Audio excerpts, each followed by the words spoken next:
سږکال بلخ کې د شالو په حاصلاتو کې زیاتوالی راغلی دی.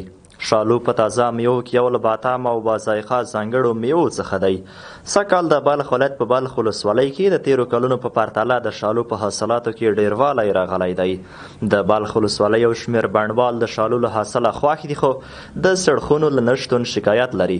دوی له حکومتي مسؤلینو څخه غواړي چې د دوی تازه میوو ته د سړکونې جوړه کړي او همدارنګه د بهرنیو هیوادونو ته د صادرولو زمینه برابره کړي.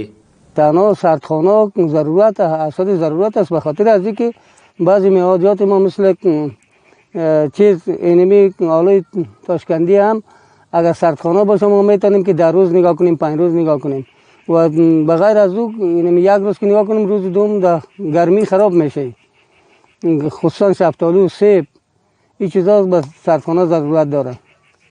ورته مهال یو بل بلخي بڼوال د شالو له حاصلاتو راضي دی.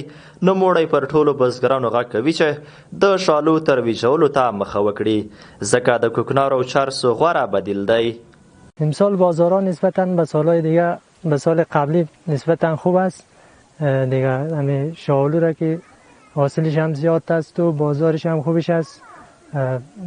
تقریبا 1 کریت از البته که یک سر میبیه به 3000 افغانی به 2000 افغانی از ما خریداری میشه در بازارها. دیگه توصیه ما به مردمی است که از این آلو پیوند بکنن، کشت بکنن و این را ترویج بدن. از اینکه کشت کوکنار بکنن یا که چرس بکارن یا که مواد مخدر استفاده کنن.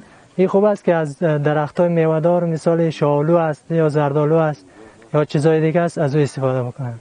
په همدې حال کې د بلخ د کرنې رئیس مولوي شمس الدین خالد وایي هڅه کوو ترڅو تازه میوو ته په کور دننه سړکونه جوړې او بهر ته هم صادره شي.